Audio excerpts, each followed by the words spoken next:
Assalamualaikum warahmatullahi wabarakatuh. Mari kita buka pertemuan ini dengan bacaan basmalah. Bismillahirrahmanirrahim. Anak-anakku, sudah kita ketahui bahwa sistem koordinasi ada 3, ada sistem saraf, sistem endokrin, dan sistem indera yang meliputi 5 panca indera. Nah, di sini kalau kemarin Bapak sudah membahas tentang gangguan yang ada pada sistem indera, maka untuk pertemuan kali ini Bapak akan membahas tentang gangguan yang ada pada sistem endokrin kita, di mana tubuh kita memiliki beberapa kelenjar pirotiroid, pituitari, tiroid, paratiroid, adrenal, pankreas. Nah, ini nanti akan mengeluarkan cairan-cairan hormon. Ini nanti akan mengalami gangguan.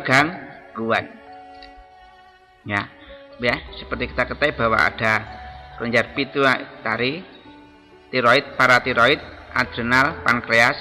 Ini nanti mengeluarkan hormon dan ini bisa mengalami sebuah gangguan.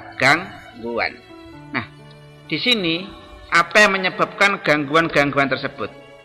Ada beberapa faktor yang menyebabkan gangguan pada sistem hormonal kita. Pertama adalah stres, tekanan yang ada pada mental karena beban kerja itu bisa menyebabkan gangguan hormon. Misalnya ketika seorang wanita mengalami banyak tekanan menimbulkan stres, maka dia itu nanti akan siklus menstruasinya tidak normal yang ada pada wanita. Infeksi itu juga menyebabkan gangguan pada hormon tubuh kita. Penuaan, misalnya ketika wanita mengalami proses penuaan, mengalami menopause, itu berhentinya proses menstruasi, itu karena usia, itu sesuatu yang wajar. Genetik, faktor keturunan itu juga mempengaruhi gangguan sekresi hormon, gangguan pengeluaran hormon. Lingkungan, ada zat kimia yang itu bisa mengganggu hormonal tubuh kita. Misalnya ada zat untuk mengeraskan plastik, ya, zat itu ada dalam plastik, itu bisa menyebabkan terganggunya kesuburan sperma seorang laki-laki, seperti itu. Nah, di sini ada 2 gangguan sekresi hormon yang ada di dalam tubuh kita. Ya, gangguan sekresi hormon. Apa saja gangguan pengeluaran hormon ini? Yang pertama, hiposekresi, hormon yang berlebihan. Yang kedua adalah hiposekresi, kekurangan hormon. Kalau hipo itu kekurangan, kalau hiper itu kelebihan. Contohnya apa? Kamu lihat ada seorang yang pertumbuhannya cepat, raksasa, melebihi dari manusia-manusia yang lain. Itu biasanya karena adanya kelebihan hormon somatropin. Lalu ada kalau contoh itu contoh hiposekresi. Kalau contoh hipersekresi. Kalau contoh hiposekresi, ya, seperti ini. Ya, orang tidak bisa tidur dengan nyenyak. Hipnosia. Mengapa kok terjadi seperti itu? Karena kekurangan hormon melatonin dalam otaknya, sehingga sulit tidur. Orang kalau kekurangan hormon melatonin maka peredaran darah terganggu. Karena melatonin memperlancar sistem peredaran darah, juga untuk kesehatan sel-sel tubuh. Itu ya. Nah, di sini Bapak akan menjelaskan tentang jenis-jenis gangguan kelainan sekresi hormon. Ada beberapa kelainan sekresi hormon yang ada dalam tubuh kita. Contohnya adalah hiposekresi somatropin. Hipo itu kekurangan hormon somatropin.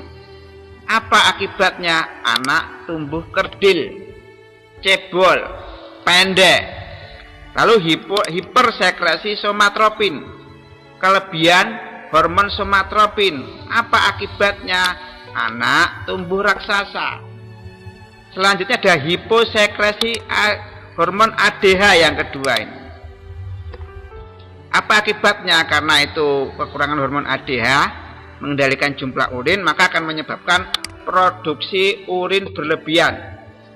Kalau kelebihan hipersekresi ADH, kelebihan hormon ADH, maka menyebabkan produksi urin sedikit dan urin menjadi lebih pekat.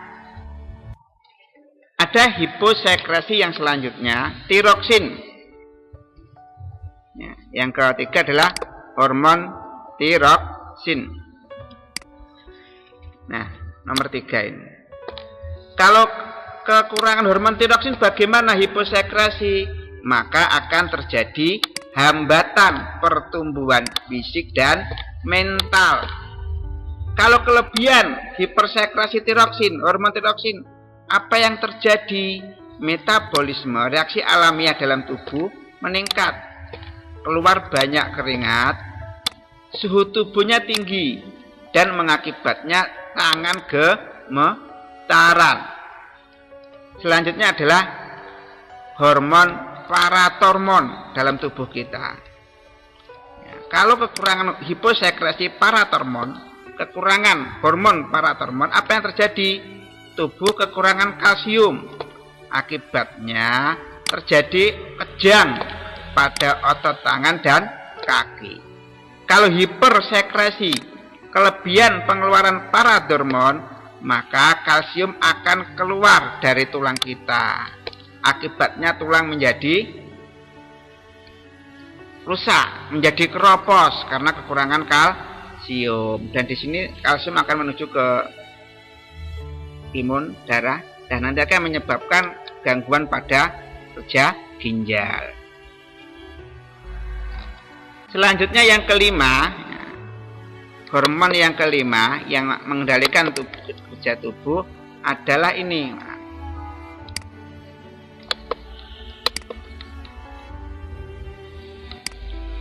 Adalah hiposekresi glukartoid, kekurangan hormon glukartikoid. Apa yang terjadi? Hiperpigmentasi. Hiperpigmentasi itu adanya benjolan, adanya warna pada kulit, benjolan-benjolan berwarna hitam, plek-plek berwarna hitam. Lalu kelelahan dan nafsu makan berkurang akibat kekurangan hormon glukartoid. Lalu kalau hipersekresi, kelebihan hormon glukartikoid, apa yang terjadi? Wajahnya seseorang menjadi bulat, tumbuh benjolan pada tulang punggung. Kalau hiposekresi insulin, kekurangan hormon insulin, maka kadar gula menjadi tinggi. Penderita diabetes karena kekurangan hormon insulin. Lalu berat badan menjadi turun. Kulit dan mulut terasa kering, sehingga kita mudah haus. Itu ciri-ciri kekurangan hormon insulin.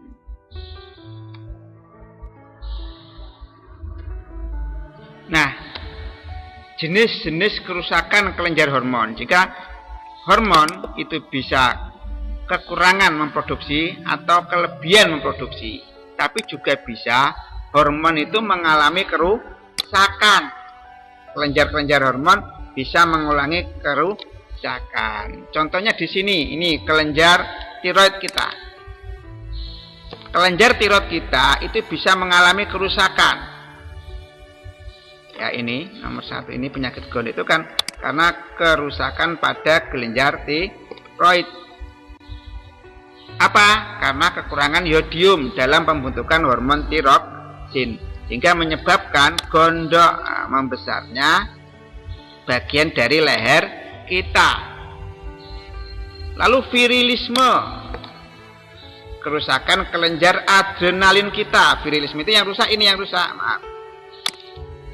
Yang rusak kelenjar adrenalin kita. Apa akibatnya? Munculnya kumis pada wanita. Kumis dan jenggot pada wanita itu berarti dia menderita virilisme, kekurangan, kerusakan pada kelenjar adrenalinnya. Ini berbagai macam gangguan-gangguan pada kelenjar hormon yang ada dalam tubuh kita. Mari kita tutup pertemuan kali ini dengan doa akhir majelis. Subhanakallahumma wa bihamdika asyhadu alla ilaha illa anta astaghfiruka wa atubu ilaik. Wallahu muwaffiq ila aqwamit thoriq. Wassalamualaikum warahmatullahi wabarakatuh.